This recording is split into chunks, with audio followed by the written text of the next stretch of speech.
That dog is so nice. Here we are. Dog across the street. We are. We are live. Is this colonoscopy chat? Are we doing it? Yeah. I was just telling CJ, well, first of all, I'm clear. I don't have to have another one for 10 years. 10 years? Wow. 10 years. Wow. Yep. He was like, you're all good in there. But the two pieces of advice I will give people, or not advice, just what I gathered from it. The first is the 10 seconds when they tell you, I guess they use propofol or whatever to put you out, like it's an IV. The 10 seconds in between, the anesthesiologist was like, hey, like, we'll see you when you wake up, and actually going out are the greatest 10 seconds I've ever lived in my entire life. Like, I understand the euphoria and how somebody could get addicted to that. She told me I was going to go out, and I was like 3 or 4 seconds into it, I was like, I don't feel anything. And then I was like, oh, I feel it now. And then the next thing I knew, I woke up. And even waking up after was sort of nice. Mm-hmm. But the other thing that everyone told me that is definitely true is the prep is definitely worse than the actual colonoscopy is fine. You're not even awake for it. It's fine. Taking the laxative drink for a day and a half prior, if you've never taken something like that, is, disruptive. Be prepared. I would tell anyone who is putting it off, because I know a lot of guys my age, like, they put it off. Like, I don't want to do it. It's worth doing. It's good peace of mind. There's a big difference between catching, cancer at stage 3 or 2 or 1 or 4. It's worth it, especially if it buys you 10 years. But when they tell you that you should stay close to a bathroom when you take that stuff, yeah, for sure. You definitely should. So I feel like I wouldn't need it. Like, I feel like not the colonoscopy, the like medicine beforehand. Like, let me tell you, man. I clean it out every time. Well, clean. Not that. Look, this is for filter in only. But they tell you by the end, we want like clear liquid coming out of you. Mm-hmm. That's how clean you get. I feel like I could make that happen. I feel like all natural. Yeah, I feel like I could do that naturally. All natty. The Mike colonoscopy challenge, where he cleans himself out without any. I'm good. Medicinal assistance. Doctor, I got this. I've been training my whole life for this. All right, let's do it. The Rights to Ricky Sanchez podcast is presented by DraftKings Sportsbook. Sign up for DraftKings Sportsbook by using promo code RTRS. And brought to you by Briggs Auction, the official auction of the Ricky, briggsauction.com. Adam Ksebe, the official realtor of the Ricky. His cell, you can call or text, is 302-864-8643.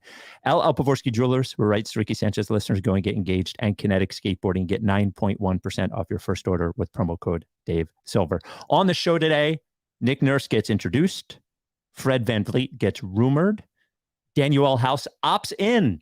So we get another season of Danuel House. And perhaps later in the pod, we find out what Mike was building during Game 7. I did mention Kinetic Skateboarding. Coming up this week, another edition of the Ricky Mesh Shorts, Ricky Kinetic Mesh Shorts. These have been very popular in the past. We did I wear those all the time. They're great shorts. Great shorts. Champion shorts. We used the colors, the maroon and baby blue of Phillies. So we use those colors. There will only be about 100 pair of these shorts. They will come out on Thursday. Sign up for our newsletter at rightstoRickySanchez.com/newsletter. That is coming up with Kinetic. And remember, if you use code Dave Silver, if it's your first order, you get 9.1% off your first order. If you're watching on YouTube, please subscribe. And one further thing, the 10-year anniversary of the Ricky is coming up in July. Ooh. Abby is going to do a special print. But Abby and wants to put little drawings in there of the 10 years of Sixers and Ricky history, but wants some inflection points that you would like included. So in the show notes of this podcast, we will provide a Google form where you could tell Abby what should be included in this print. Also going to take some of the best drawings from the last few years that Abby's done and maybe make a couple prints of that. But in the show notes, make sure you fill out that Google form. 10 years, Mike, 10 years. Without any further ado, Amos and the Chef.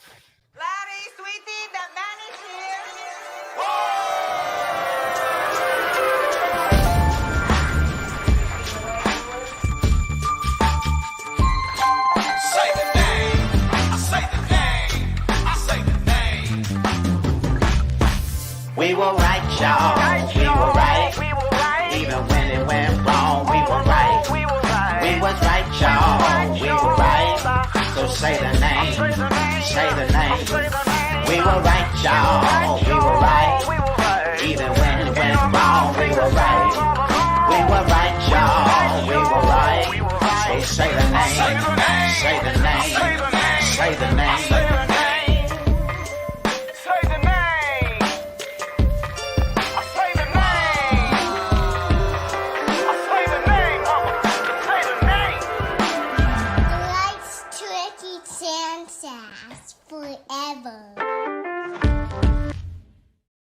Welcome to the Rights to Ricky Sanchez podcast. I'm Spike Eskin, along with a guy who can clean himself out without any medicinal assistance. That is one, Mike Levin.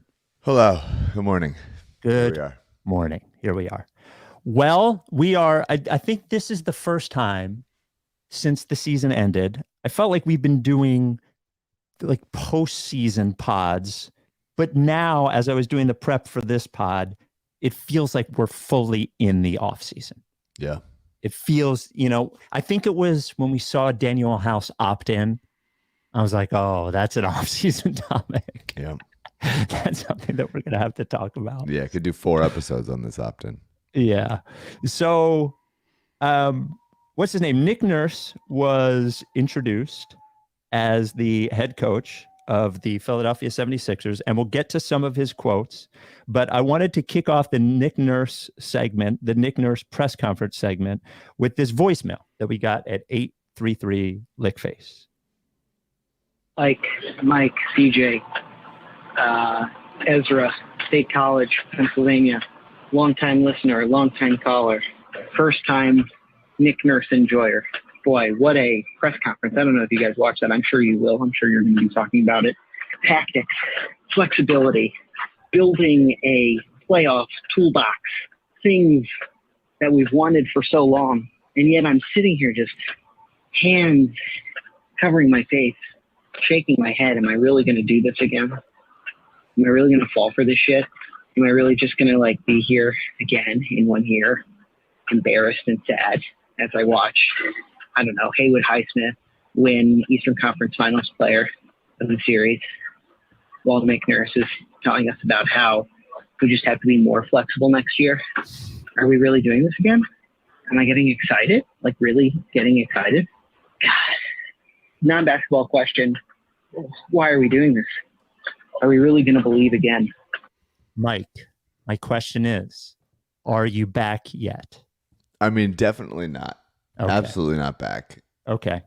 But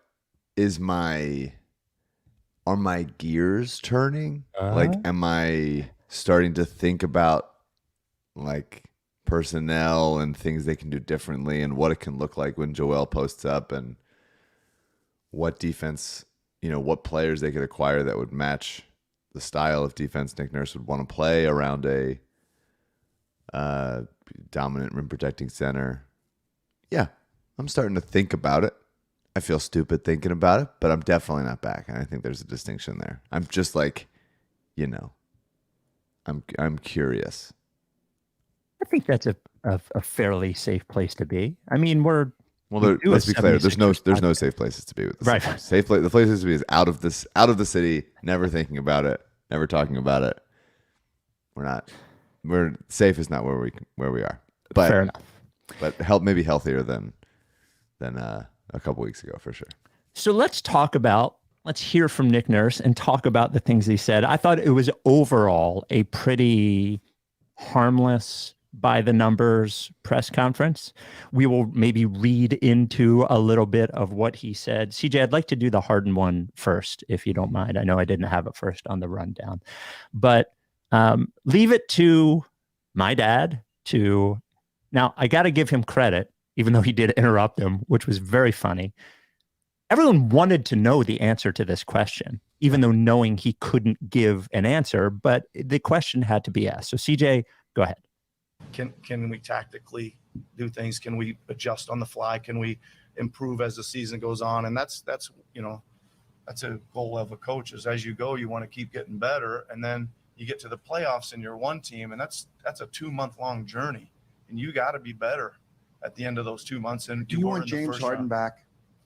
Pardon me? Do you want James Harden back? James Harden's a great player. That didn't answer the question. Well, I would say this is that James has a decision to make, and I'd be very happy if he came back. Yeah. So, and he went later on. I couldn't find it, even though I had. What's interesting man, Who? Nick Nurse. He's kind of living his own, like, to be like that. The reputation of being like a workhorse lunatic, but also like kind of doing his own like Matthew McConaughey impression of like being a little like folksy, a little bit like ethereal.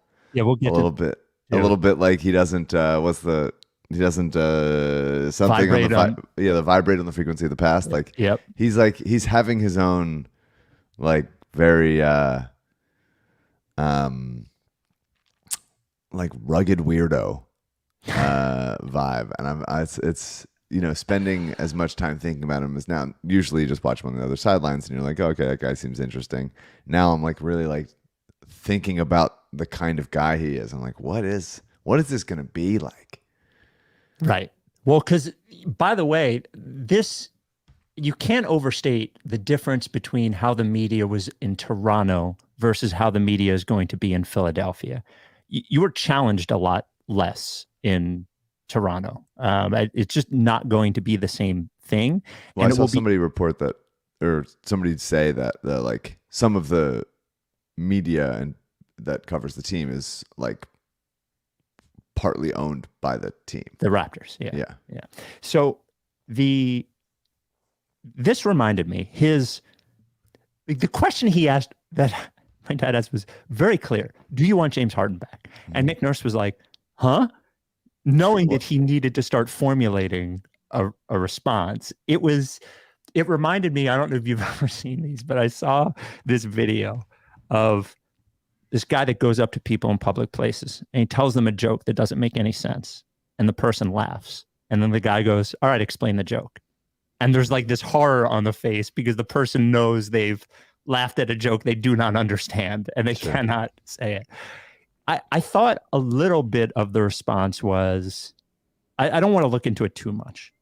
I thought a little bit of the response was, I don't want to say anything that puts us in a bad position here. So I do want to compliment Harden, but I don't want to make it seem like we're desperate. And this really isn't my place anyway.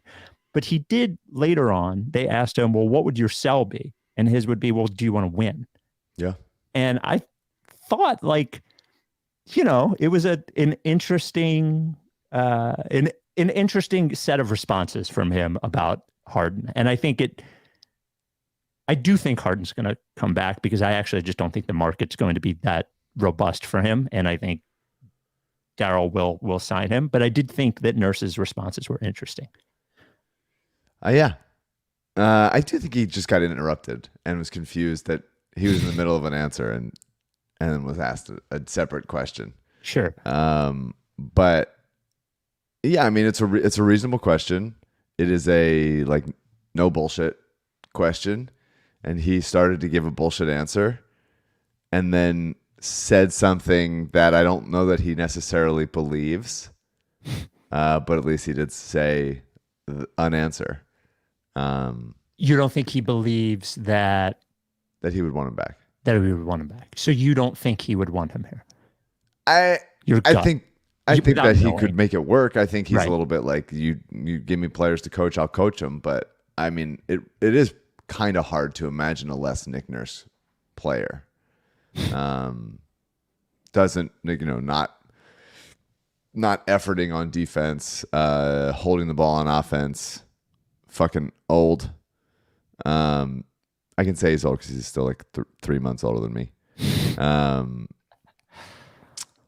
Yeah, it's a weird fit, but Embiid is not necessarily a Nick Nurse player either, and I think that's why he came here is to coach that guy, and it'd certainly be interesting. It's one of these things where it's like I would love to like dip into a reality for like a couple weeks of what that looks like, and then be able to say like, nah, I take it back. I don't want to say it. I don't want to do it. So but it's hard to know. But that's that's what the front office's job is. So here was Nurse speaking of Embiid. Here we go. Hi, Nick. Dave Uram from KYW News Radio here in Philadelphia. I know you and Joel have expressed respect for one another in the media before. Keith, the other day, reported your meeting went well, but at the same time, Joel has taken some jabs at you in the media, the Nick Nurse route of talking to the referees. How do you think that you can make your relationship with Joel work during your time here? And then the second part to that question, given the success at times that you have had against him, what do you think you can do to take his level of success to that next level? All right, that's a good question. A lot of stuff in there. First of all, I think that it's been an interesting experience coaching against Joel and on many different seasons. And I'll answer the last part of your question. Like, we threw everything almost I think you could possibly throw at a guy, because it was that hard for us to try to stop him. Right. So we threw a lot at him. So at least I think that we can offensively say this is what we did and here's how we can beat it. And we've almost covered most things. Right. So there's one part of that. But, the rest of that, it's a little bit entertaining for me because I understand there was some exchanges and things. I didn't even really when you're out there and you're in the heat of really competing.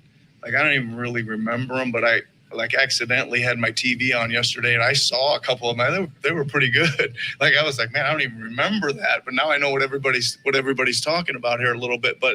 And then it kind of grew to such a for me anyway, a respect level of him. It was we'd throw one thing and literally even in that playoff series, a game later, he would adjust to it and we couldn't do what we kind of were banking on this, that we could do and he'd adjust to it. So, I guess again, it was a tremendous amount of respect level for me. And then, as far as the building the relationship, listen, I think he really competes and he really wants to be great. And just, it's a collaborative effort.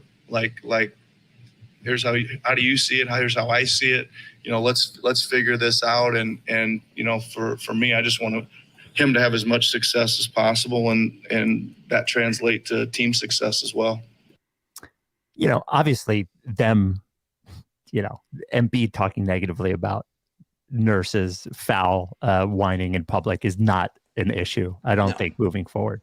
I think the thing that I got from this and the thing that I liked from the entire press conference was the reality that I do believe that Nick Nurse is going to push Joel Embiid harder than anyone has ever pushed him. Yeah. And I do believe that even though you, as a head coach, and Nurse had to deal with this with Kawhi, not everything is gonna. You can't be like the drill sergeant there. But I think Nurse with Embiid is going to have.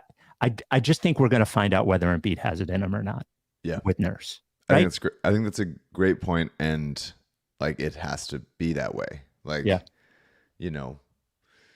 Brett was there for the ramping up of Joel and the every time he falls, it's a fire, and how much he got better over those years, and that was great. But it was still he's our baby. Let's protect our baby. Doc was just the way he coaches is just deferring to his stars and letting them sort of run things however they want. And is not saying anything aside from yelling pace in the huddle and saying come on guys. And it seems like just the kind of coach Nick Nurse is, both on a tactician level and on a human level, is he's going to just I think Blake Murphy last podcast made the point that he's not going to like call out Joel or James or probably Tyrese like in press conferences the way that he would for like role players more on the fringes of the rotation. But I think he is going to be like, we are going to wring every ounce of possibility out of the sponge, and if you can't do it, it's either because the personnel around him wasn't good enough, or Joel is just like not quite there, Right. As like the highest level player you can win with this guy in the league, which to this point you just can't or haven't been able to in the playoffs. And so it's like a good test. Joel's got 3 years left on his contract. I feel like that's the like, if things go well, maybe hopefully he resigns here and is, there's playoff success and a future of, playing his whole career in Philadelphia. And if not, then like, that's probably it. So this is probably like a 3-year window where they're like, we gotta really make some inroads on it. And we're going to see what Joel has. Obviously he's not LeBron, but I do think there is a little bit here like when LeBron went to Miami and there was a coach and a general manager that were aligned, and they were aligned on how things were going to work. My only hope is that Morey is as like unforgiving in that way that Nurse seems to be, right? Yeah. Like I hope they have a united front on, do we want to do this or not? And this is how we have to get from point A to point B, Yeah. I mean, I think Daryl was a little bit more like Doc in the sense of like the NBA is all about stars, and Hinkie. We didn't get to see it obviously with Sam, but the NBA is all about stars. You got to make stars want to be here. You got to make stars like cater to them. Otherwise, you're not winning. But like, how far can you push Joel or like pick anybody that hasn't quite gotten all the way there to improve their game before they like turn on you and decide they don't want to be there? Like, what's the like, I'm pushing you to a place to get better, and like, when does that cross over into like, I'm grinding on you, I'm Doug Collins, you're firing me, I'm leaving, goodbye. And it's like that line is a tough line to figure out. It's a tough line to figure out because there's so many different factors. It's almost like drafting a player. Like you're figuring out all these factors you don't have metrics for. And part of it is, how desperate is this player to win that championship? Because the more desperate the player is to win, the more that the harder you can push those buttons and the more they'll deal with, And it's weird for me because this is the first time that, like, usually when I have, whatever analysis of like why things are going wrong or what players need to get better at or whatever, I'm like specific about like Joel's passing is not good enough. He's not reading double teams enough. He's not, or his rebound, whatever it is, or his shooting, etc.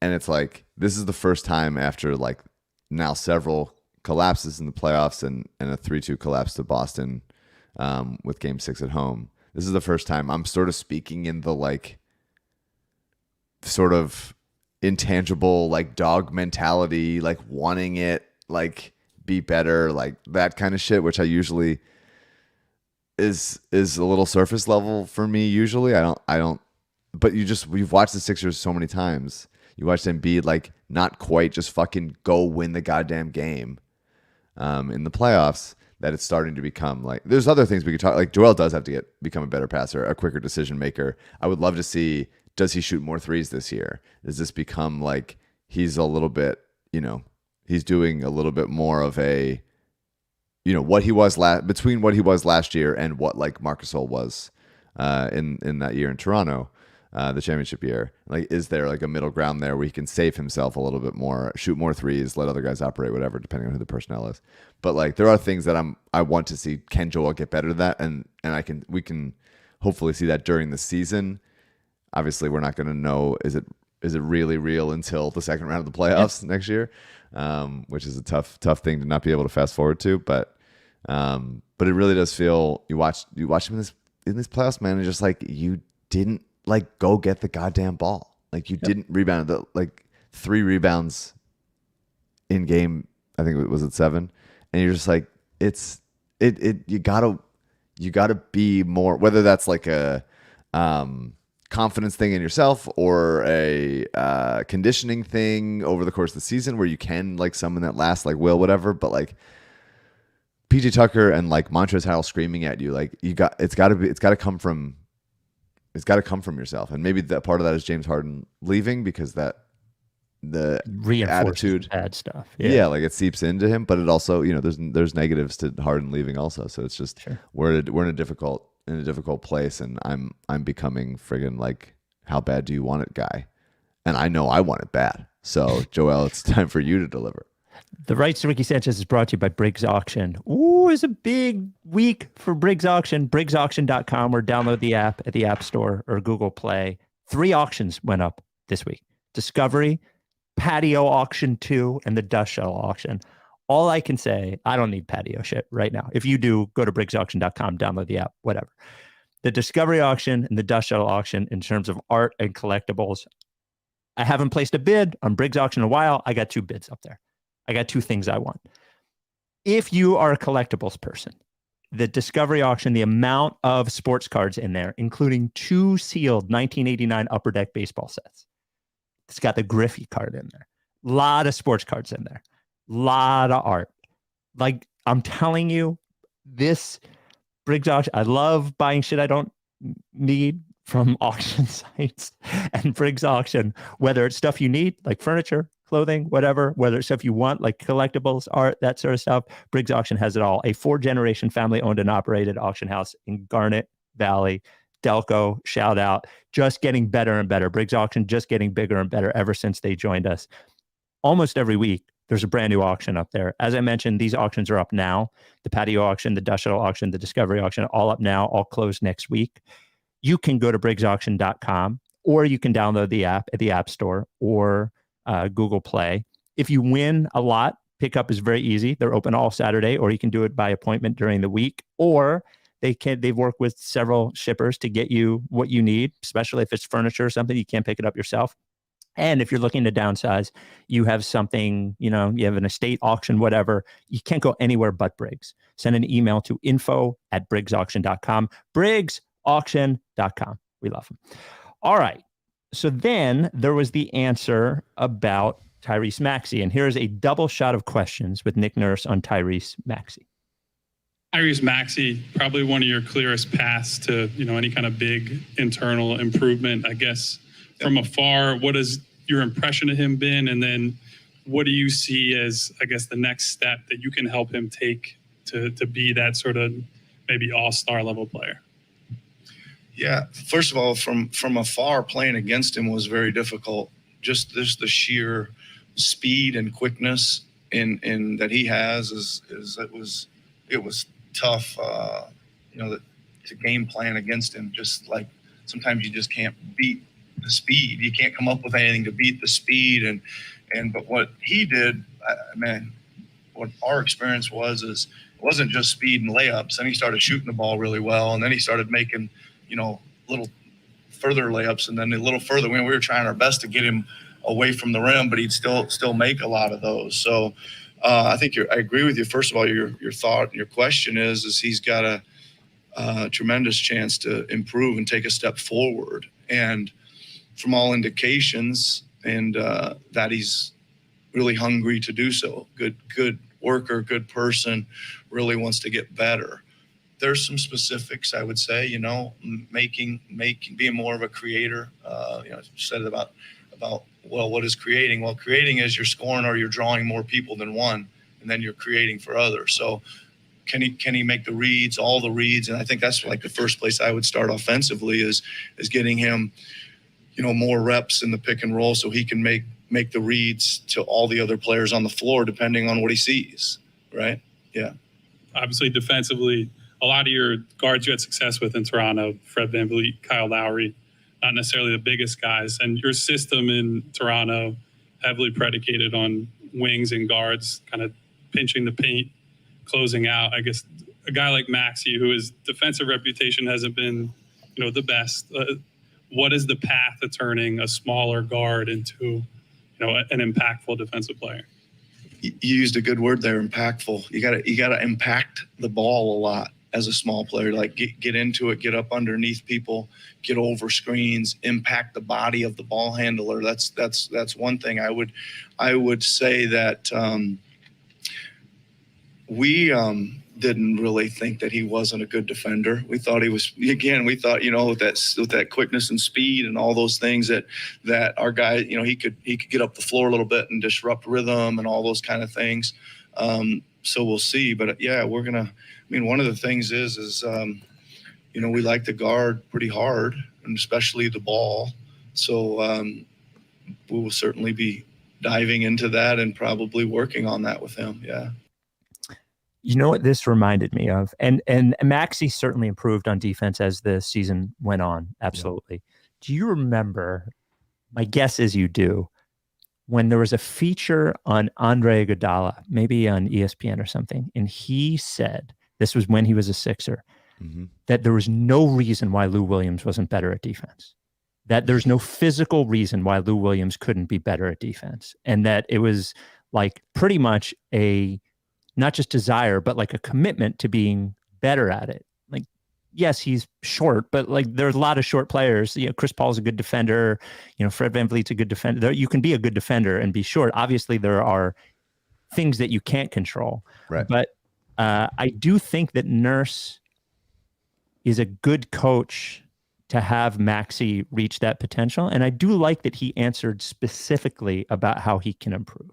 Yeah, I like this answer. And I think you saw a little bit of you think about Maxey getting onto Tatum or Brown on switches in that series, and you can imagine him, when I picture him covering them, it's him right up under them. Yeah. And making it hard for them. And especially both those guys are very good, but neither of them are elite ball handlers. And if you have a quicker guy underneath you trying to make it difficult for you to get your space, then that is a problem for you offensively when you're trying to create with the ball.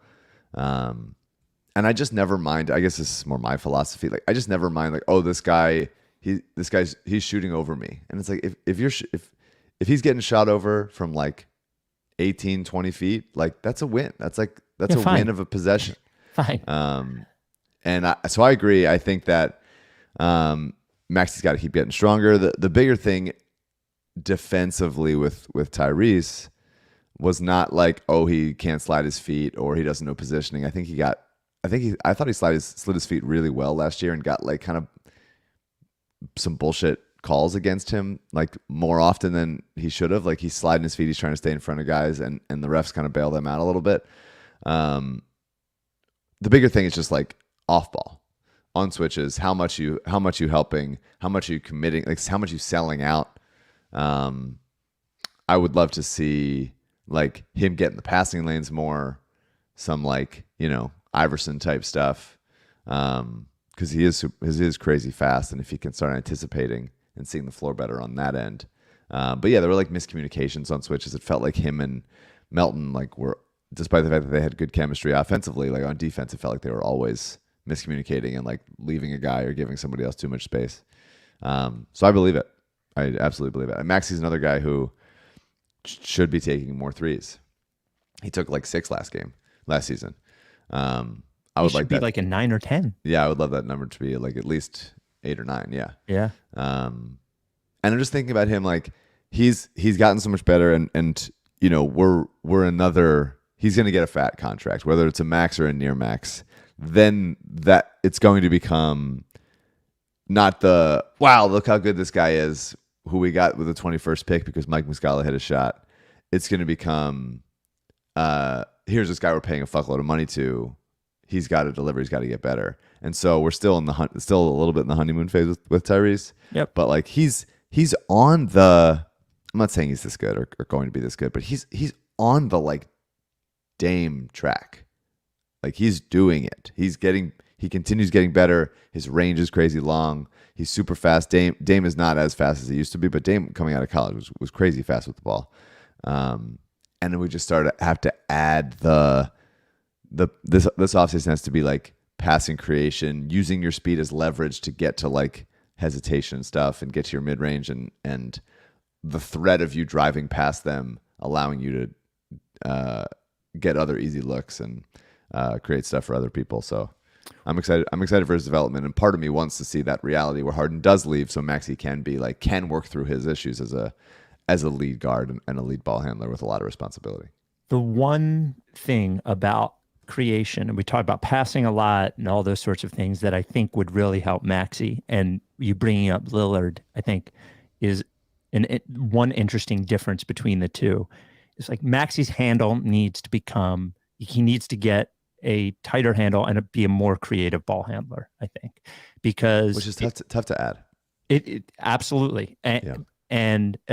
But I do think that part of being able to make passes that other players can't make, or being able to make passes out of pick and roll and those sorts of things, is just control of the ball in a physical way. And you brought up Iverson, but you can see players that control the ball in a physical way, and they're usually the best ball handlers, but they're also really, really good passers too.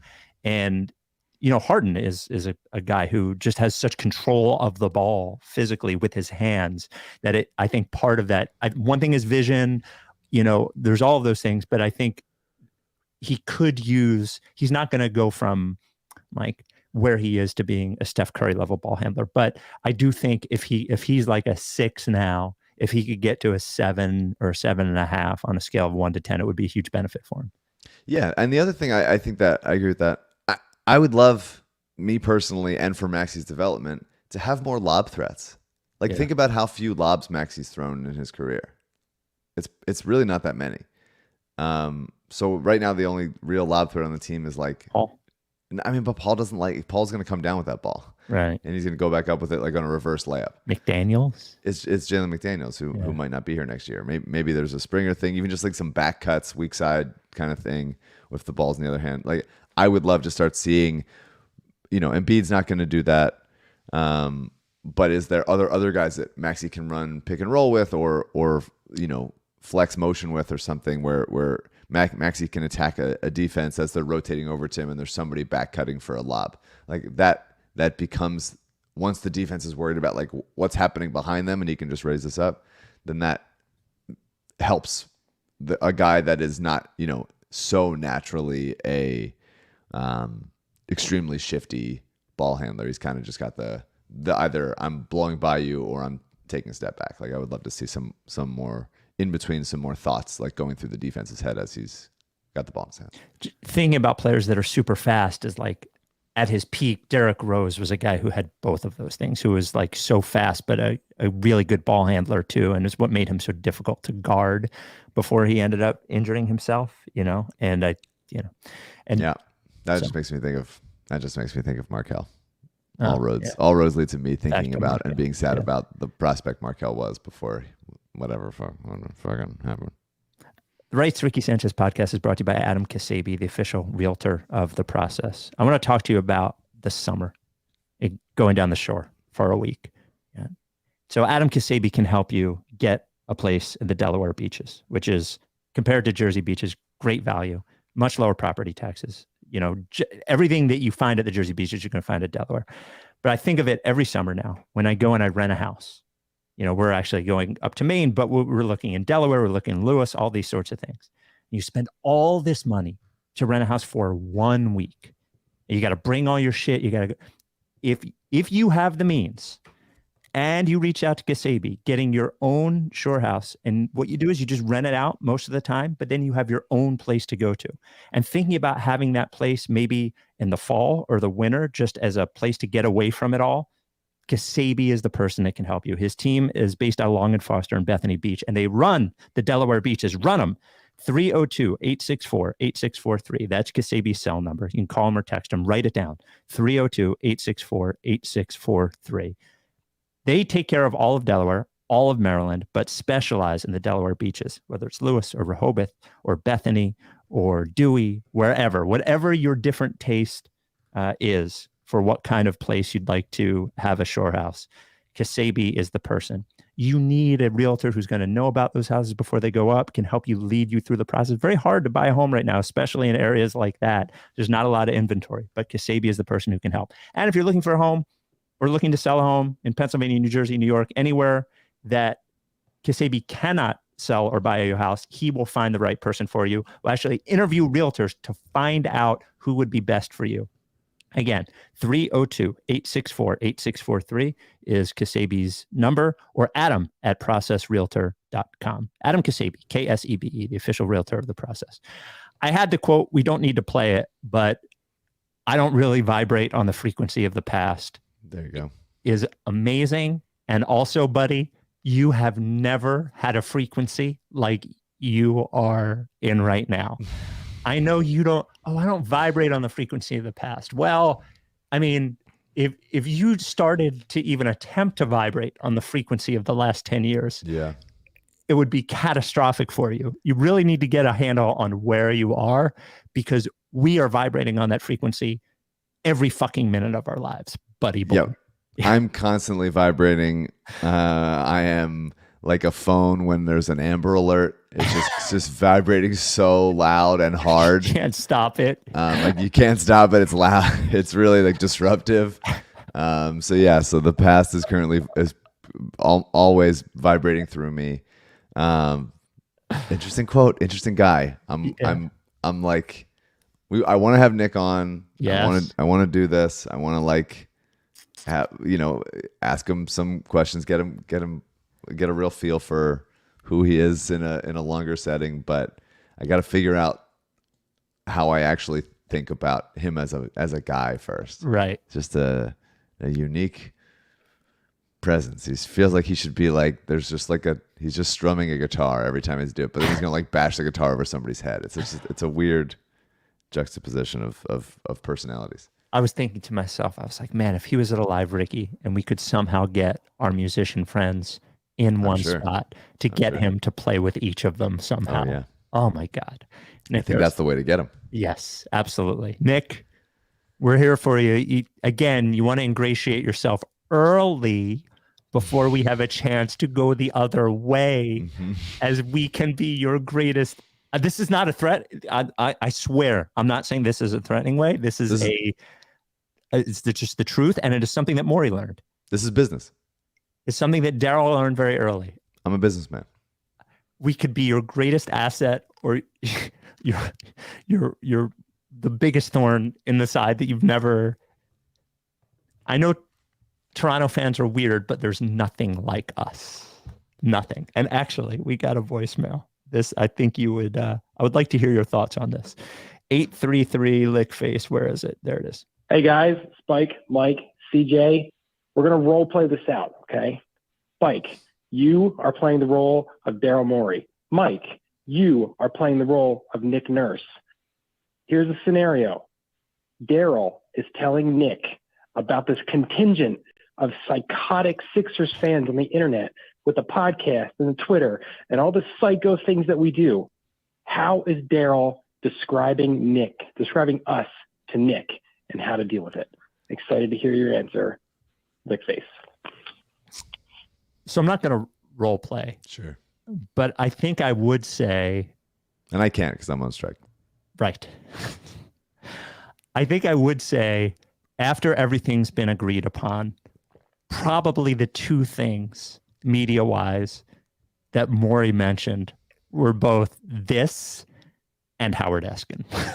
Like, I think the two things for him to, they have a real, I think he was probably complimentary of the beat writers. Pretty close to an impression you just came to. I can tell. Well, he's got like this whiny vocal fry thing that I can't nail. And I wish I could nail, but I can't.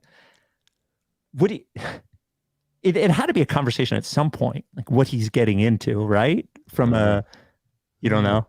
Maybe I think he'd be like, they're good. They're good guys. Yeah, they're fine. They'll give you some. Yeah, I don't know. I'm playing him like a little drunk. Yeah, we'll see. We'll see how it goes. So Danuel House opted in, $4.3 million player option, as if it was ever a question. I love that is the second. The second now with Nick Nurse, people wanting to come and or stay in Philadelphia, for despite the fact that I am leaping off of bridges left and right to get out of this organization. Wait, who's the second person? Well, Nick. Oh, right. Well, House. I mean, there was $4 million for him to stay. I thought that this was more of a toss-up than really. Yeah, I think. I mean, he didn't have a great year, but he had at least one playoff game where I think he could have got, if he wanted to be somewhere else, he could have gotten a similar contract somewhere, I believe. My question on on House is, I think the biggest problem for Danuel House, as far as I could see, was a propensity for bad decision making. Because he has all of the visuals of being a player who can fit into a rotation on any NBA team. Sure. Can defend, can shoot, but then he takes a side step back three from the corner with 14 seconds left on the clock. And you're like, what the fuck are you doing? And it just seems like Nick Nurse isn't somebody who will put up with that kind of shit. No. So I'm torn between, okay, maybe next year will be a season where Danuel House plays more, to there's no way that Nick Nurse is putting up with Danuel House. I can't figure out where I am on it.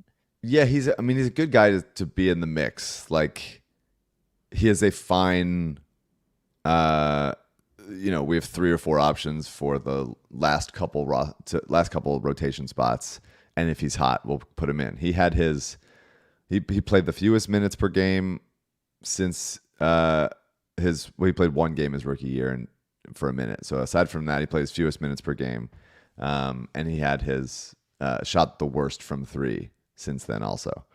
But he randomly shot 64% on twos, which is crazy high compared to the rest of his. Seems random. He was the only guy that could finish somehow. But yeah, it was. He needs to be a better shooter. He needs to be a better decision maker. I think the fact that he could only take step back threes from the corner was problematic to the flow of the offense. But I'm not, as a player, I'm not unhappy to have him here. I think he will be useful in spurts. I would love to get a little more consistency. A couple things I wonder if that means. Does that mean anything for Harden? Does he think Harden's coming back? Is he picking up that option if it's a toss-up? Or is he just like, I just like being in this place? He seemed to be well-liked in the locker room and among like the people around the team. And $4.5 million. But I don't think that. I think he could get that somewhere else. 10 days before he was here. Yeah, I guess. But yeah, maybe I'm wrong. It just feels like those kinds of players, Justin Holiday kind of thing, whatever, could get those kinds of deals if they wanted. But I also feel like there's maybe just something to be said for continuity, even though the coaching staff will be different. But I lost it. Yeah, I mean, the other thing is just like, now that he has picked up this option, they have fewer money to work with, less money to work with if Harden does leave, because he's already, that $4 million eats into that. They're going to be operating as an over the cap team, but before they get to the second apron that just came out, so it's interesting. Brett Siegel at Clutch Points writes, who we love and know and have heard about. Yes, all 3 of them. Definitely. Yes, I've always heard. Actually, the only Clutch Points person I've heard about was the kid Sam who came to the Live Ricky, who covered Live Ricky. So shout out to him. Brett Siegel, of course, up there with Shams and Woj and Mark Stein as people that we know about and trust them with our life. Yeah. Harden has owns a 35.64 player option for the 2023-24 season that many around the league are anticipating him opting out of. Leaving the Sixers after just one full season and signing elsewhere as an unrestricted free agent is a very real possibility for Harden, which is why Philadelphia has begun giving thought as to who could replace the former league MVP. According to league sources close to the organization, Raptors all-star guard Fred VanVleet has emerged as a potential replacement for Harden this offseason. Now, much of the conversation around this has been whether Fred VanVleet is as good as James Harden. They are different players. We all recognize that. I think Fred VanVleet is generally a player who I would like to have, but every time I watch is less impressive to me, to my eyes, than to my gut of what I think of him. I do think he would be interesting in that he's not like you would have two guys in the backcourt that aren't really primary creator guys, like basically two combo guard types with him and Maxey. He's a good defender. He's still only 29. The thing that I don't think people understand is like he's going to they don't have like cap space to sign him. So there would have to be some sort of bigger sign and trade to get Fred VanVleet. Like he's going to get $25 or $30 million a year. So that's my gut on VanVleet. Yeah, I mean, it would require, let's say, Houston to be amenable to a sign and trade where the Sixers get a trade exception in that trade and then acquire Fred VanVleet into that trade exception. Almost certainly. I'm not, I would say I'm not on the scale of like going around the league a Fred VanVleet guy. I would say I'm not like extremely anti, and part of this might be because of their personnel. He just takes a lot of bad shots. And he's small. Like he shoots from the field his last 5 seasons from the field, 41%, 41%, 39%, 40%, 39%. He shoots well under, 40, in the mid 40s at best on twos. That's real low. Like he's small. He has a high volume of threes, but those are he's taking difficult ones. I guess the hope is with other shooters around him, which he didn't really have too much in Toronto, and a guy like Embiid that can command the defense, and a guy like Maxey that can also run point, he can. And I would say Fred is right now a more natural creator than Maxey is. Yeah, for sure. The hope is that those numbers. He shot 34% from 3 last year. Like that's got to be better. He's in the high 80s on free throws. So there's no reason why. With more open looks, I think it's a shot selection problem. With more open looks, he should be able to be a better shooter. And so hopefully with Maxey and Embiid, then he could be, and it could make sense more. He is small to be like him and Maxey are your backcourt. That is, exposable. But on the scale of, hey, we're trading, or Harden's walking, or leaving in a sign and trade, something else has to happen. That is, I would say, on the higher end of outcomes. I think it's a little bit weird. It might be a little bit weird to be like, hey, you're playing for Nick Nurse, and now both of them are coming in, and that could create like friction in the locker room, maybe, of like, here's a Nurse guy, and he knows him, and everybody else is kind of like figuring out like who's. I don't know if that would be weird, but I think it would be a potentially positive outcome. He plays hard. He plays. If Nurse plays him fewer minutes, then maybe he holds up better over the course of the season and is less tired and hits shots because he's less tired. But be interesting. Would you, if Harden came back, trade Tobias Harden coming back on a deal that I like, or does it not matter? Let's say it's like some hybrid of a deal you wouldn't want and a deal that you would like. Let's say it's like not the worst, but not great. Yeah, let's say it's 3 years, $120 million. Okay. Right? That's in the middle, right? Yeah. Somewhere. Okay. Harden comes back, and I don't know all the rules for signing and trading and all that kind of shit. I'm just curious if you would do it. Would you trade Tobias Harris, Tyrese Maxey, and your 2029 first-round pick for Fred VanVleet and OG Anunoby? So your starting lineup would be Harden, VanVleet, Anunoby, Tucker, Embiid. Yeah. I mean, I think the Raptors probably wouldn't do that. Sure. Which makes me think that like I probably should. I would say I don't love it, but I think it's probably a deal you make. As much as I think Maxey still has the highest potential of anybody in that deal, and we're sending a pick as well.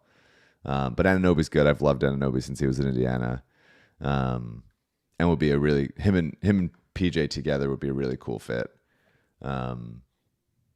Yeah, I mean, then you could go Harden or VanVleet with Melton. Yeah, and then plus Anunoby, Tucker, and Embiid. That's a really impressive five when one of your main guards is sitting. It's certainly interesting. I think you probably do it. I think they probably don't. So we have some big questions for Mike right after we talk about LL Pavorsky Jewelers, the first sponsor of the Rights to Ricky Sanchez podcast.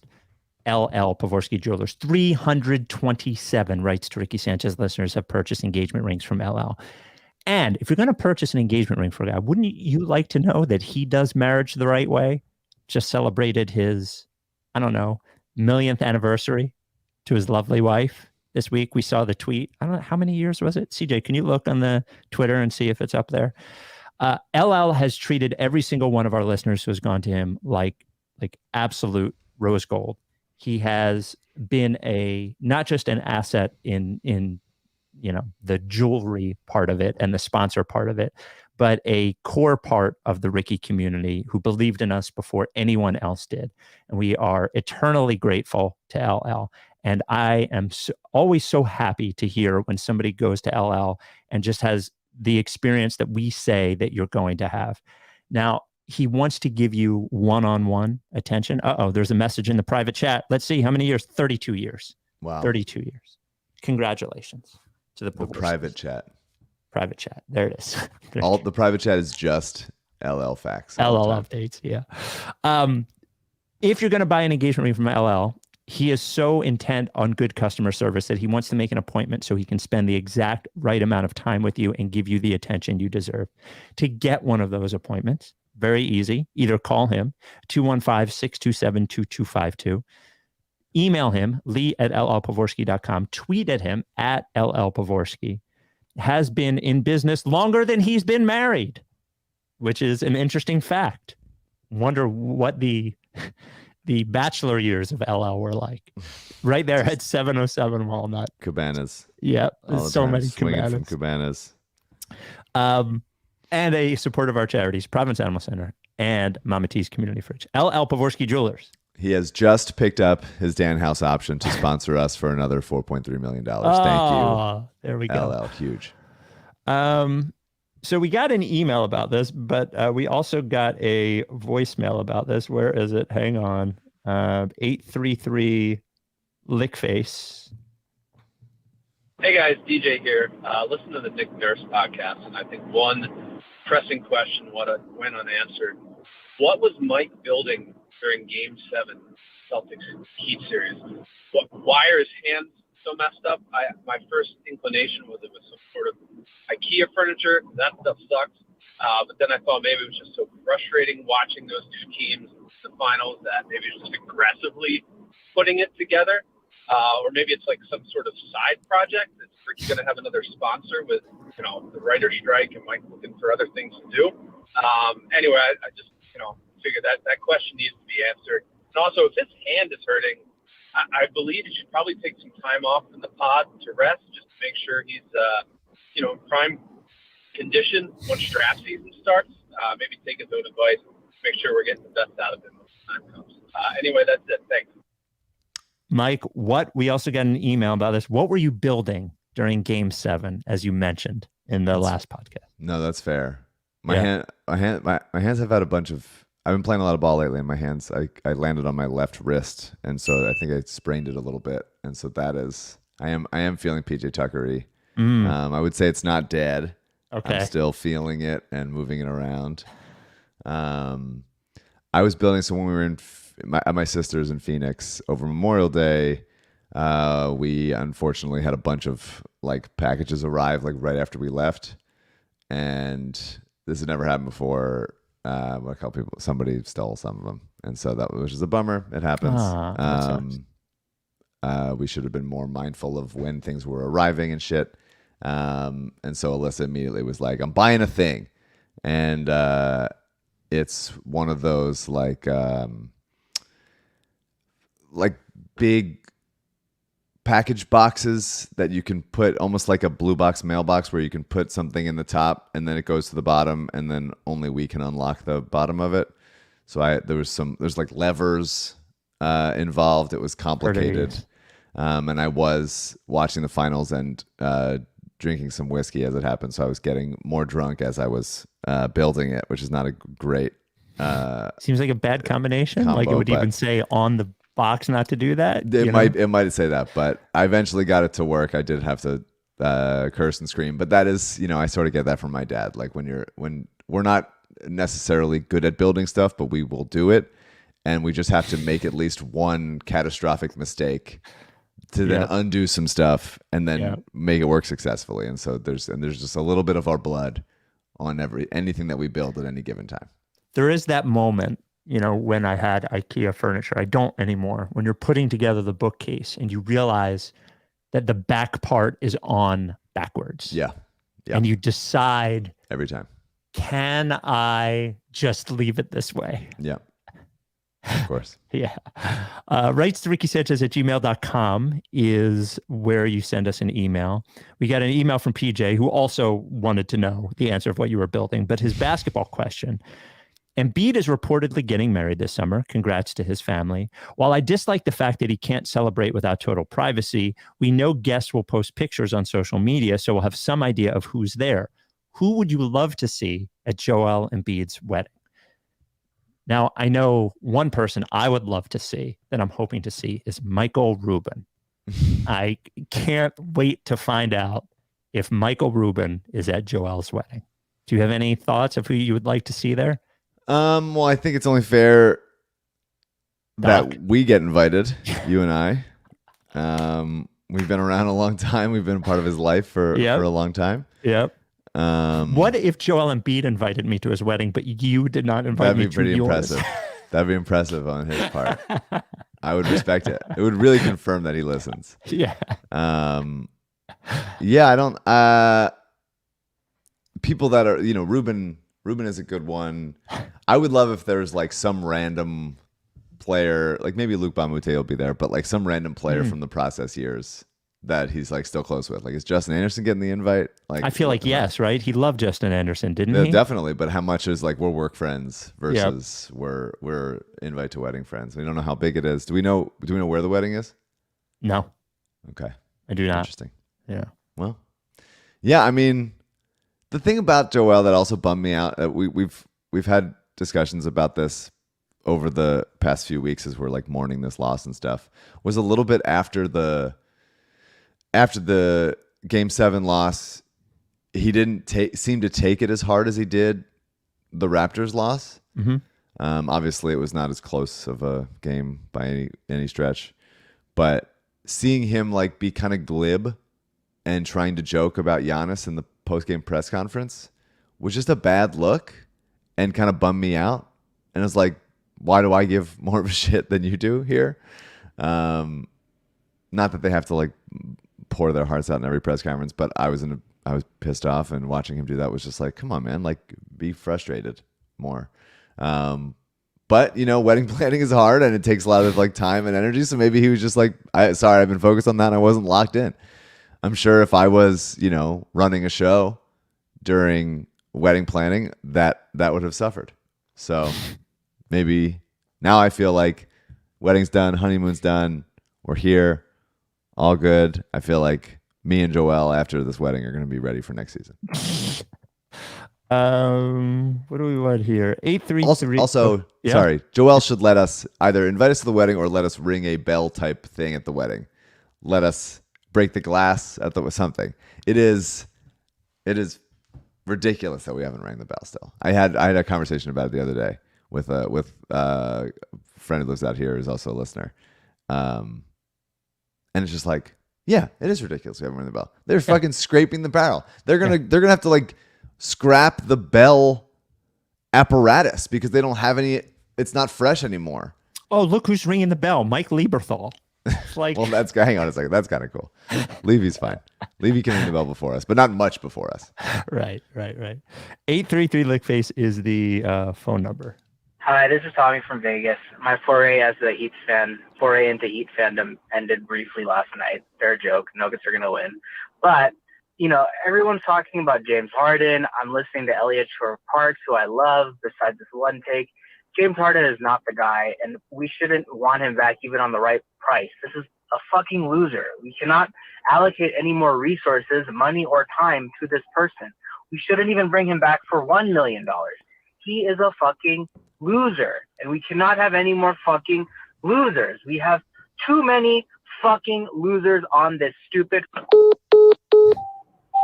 Hi guys, it's Tommy. One thing that helps me deal with this team in a therapeutic sense is if I bought the team, how I would react around the team. I'd be like Logan Roy, like, fuck off, Daryl, fuck off, Joel, fuck off, Tyrese, fuck off, James, you fucking cats. Meow. So stuff like that kind of just helps me deal with the trauma of this team.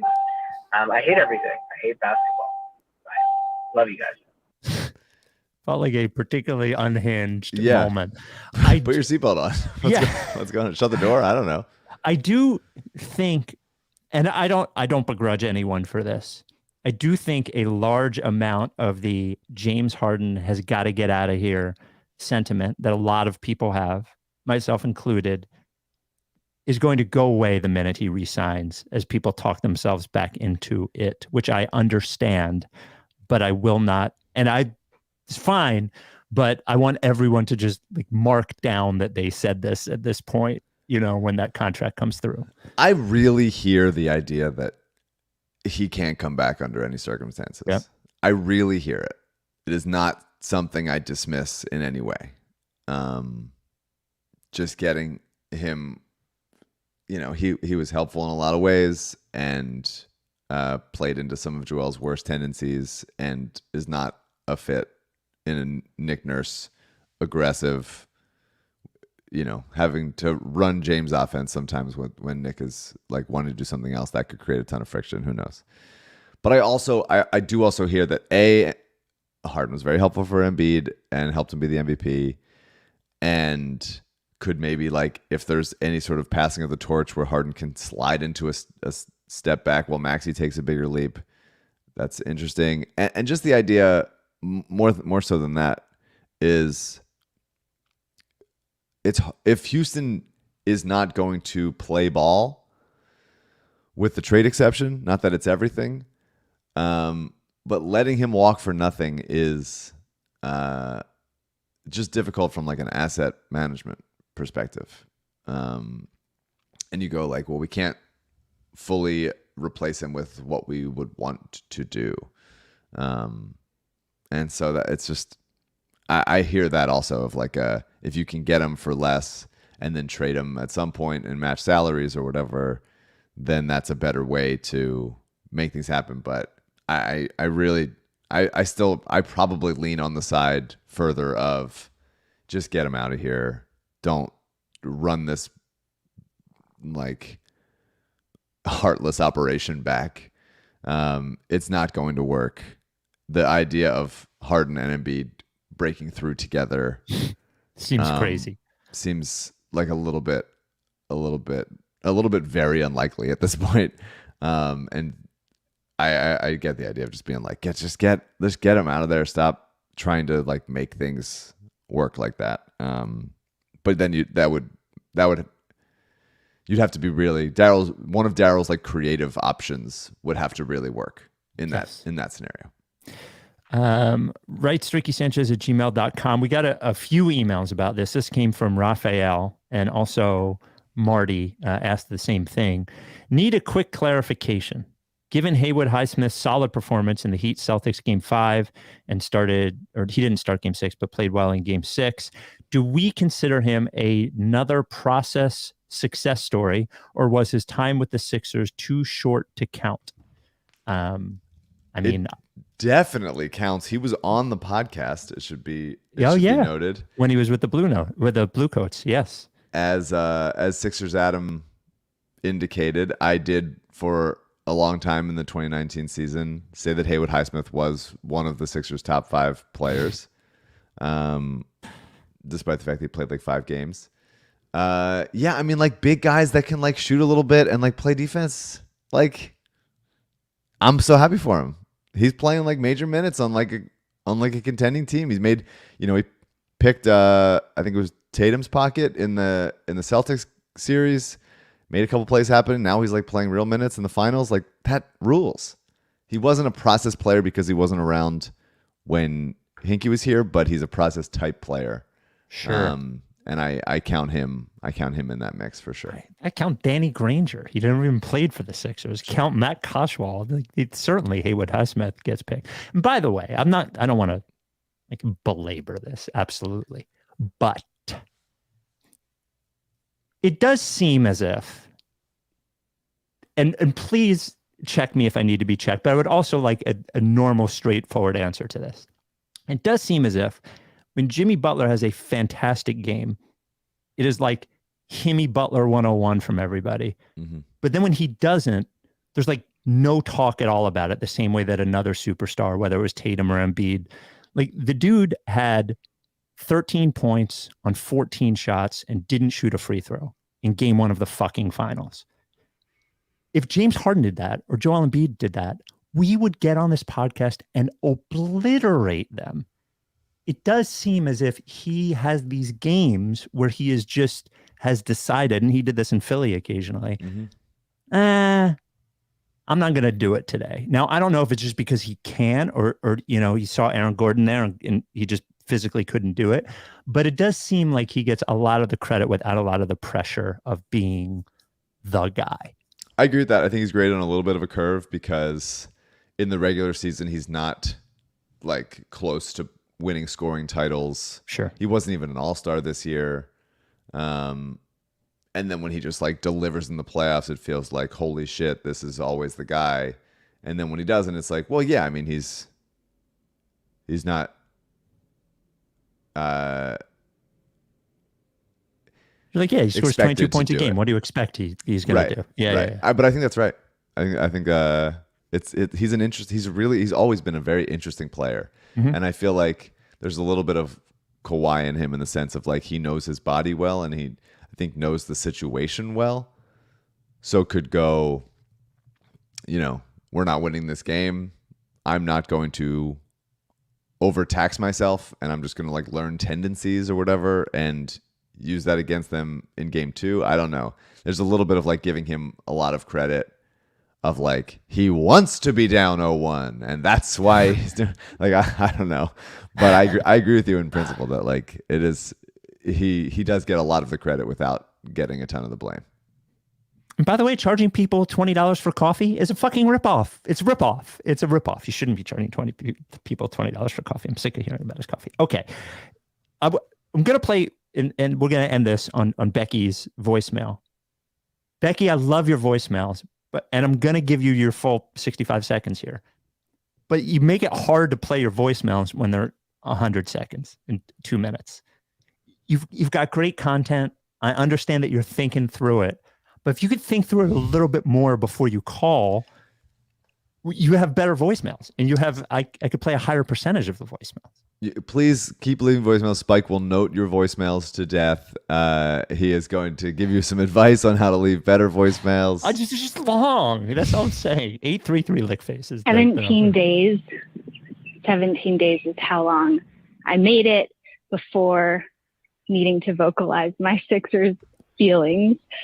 I have been walking around trying to act like I'm a normal person, but simultaneously, I'm ashamed. Like, I'm ashamed to be a Sixers fan, and I'm afraid constantly that some stranger is going to, like, find me out and accuse me, and I will deserve whatever they say. I'm so upset, and I don't like Nick Nurse. I don't like Nick Nurse because I think he's overrated, blah, blah, blah. Plenty of people talk about this. I also, though, I don't like the hire because I want to have at least just clear, consistent enemies. Like, I need something concrete, mythological to hold on to. And Nick Nurse is an enemy based on what he did to us in 2019. And now it's just all turning into like a sludge of awful nothingness. Weekly Becky, I can't believe what I've become. So now there is a little bit of, I hesitate to say this, Horfordness to the hiring of Nick Nurse. That's what I said. And this doesn't bode well in that way. It is fair also to mention that I would say that Brett Brown outcoached Nick Nurse in that series. I would say that. But so I don't find Nick Nurse to be the enemy of that series. And I have never found him to be an enemy. I found Kawhi to be the enemy of that series. Like, I don't look back and say, boy, Nick Nurse beat us. I think Kawhi beat us, and whatever was going on in Joel's stomach beat us. So yeah, I've always thought that the Sixers were just a better team in that series. Always. Nobody else was doing anything. Fred VanVleet, who might hit 1-3 in the whole series, had a terrible series. Yeah, terrible. The Sixers were overwhelming them. It was once again. I think it was the airplane game was game 3, right? And then game 4 was like a slugfest that they lost like 88-85 or something like that. They just never pulled it together and just assumed like, oh, we got them. Like we beat the life out of them. And it was really just like Kawhi kept hitting difficult, like contested 19-footers over and over and over again, and nobody else could do it. And they didn't score enough. And Ben wasn't helpful because he was standing in the dunker spot. And Kawhi traveled on that first possession, and the shot clock, and the clock started late on the pass end, and they would have won an overtime spike, 100%. I don't believe that. Actually, I don't believe that part. But yeah, I don't agree. I don't think that Nick coached a great series that was just hard. I think it was just like a physical dogfight that some team had to win, and one team rigged the rims to be cheating. That's all we got. But I did like thank you, Becky, for the voicemail. Yeah. I did mention the filter in. If you're not watching on YouTube, you don't ever hear this. He's going back for it. Well, I just, as a public service message, because I know, once you hit 40, if you're a man, you're supposed to get a colonoscopy. And I know a lot of guys don't get them. It's really nothing. The day before sucks. It is not great to take some beverage that makes you empty out your large intestines. I can promise that part is not fun. But the anesthesia is amazing, and the peace of mind afterwards is easy. And you don't feel anything. They give you cookies afterwards. You can eat whatever you want. So my little PSA is you should do it. It wasn't that bad. Yeah. Speaking of love anesthesia, colonoscopy, and immense stomach pain, no job for Doc Rivers yet. Oh, yeah. Well, he pulled out of the Phoenix thing. I don't know if you know that. But did he pull out moments before someone else got the job? Is that? Yeah. They were ready to hire him, and he pulled out. And then immediately afterwards, they was like, all right, fine, we'll just hire Frank Vogel. So, yeah. We already have just change all the names. Search and replace Frank Vogel with Doc Rivers. Would have been great for him in that I imagine there's a lot of great golf in Arizona. Yeah, there is. Why does he want a job so bad? I don't know, dude. Just fucking relax. Go lay down. I do not understand it at all. Stop coaching. You don't even want to coach that bad. You're so mad all the time. There are so few people that get to retire, and he can. Yes. A wealthy man. And reasonably young to retire. What's he, 61? Reasonably young. Like, he could even take 4 years off and then come back for one last hurrah. He could go fucking I don't know, coach like a glamour college basketball team and go live in one place and barely even show up and have an assistant do all the recruiting and stuff. He'll be on ESPN or TNT or some shit. I don't know why he wants to do this. Stop. You hate it. Coaches are out of their minds. Yeah. It's a hard job. It's incredibly hard. But Monty Williams got paid $1 billion to coach the Pistons through a rebuild. So God bless him. That was, boy, if I've ever seen a number and gone, oh, wow, he really didn't want to go there. and they were just like, well, what if we give you 8 million or 9 million or 10 million or 12? And guess what? If it works, you're going to get 100 million. It's just crazy. I saw that contract and I was like, oh, he's going to be gone after a second year. He didn't want to go. I don't think he's a bad coach. No, I just don't think he wanted to go there. Yeah, I do think there's some interesting pieces in Detroit that I'm excited to see Cade be healthy and them come together. But yeah, still waiting on a Montrezl Harrell option decision. Would really love for that to be a no. Would really love for that to be a no thanks. Bro, how funny Trez, you would got it so be? much more career in you. Don't waste it on the bench here. You got so much more. I'm begging like Nick Nurse to meet with all the players and to just either forget to meet with Trez or just say like, we're not going to play, right? Just like, please don't pick it. He cannot be being paid $2.76 million and taking up that salary cap to, I mean, I don't think Nurse would play him, but even just the threat of him being around. It would be funny to have $20 million of PJ Tucker, Danuel House, and Montrezl Harrell here as James Harden walks. Yeah. No, that is funny.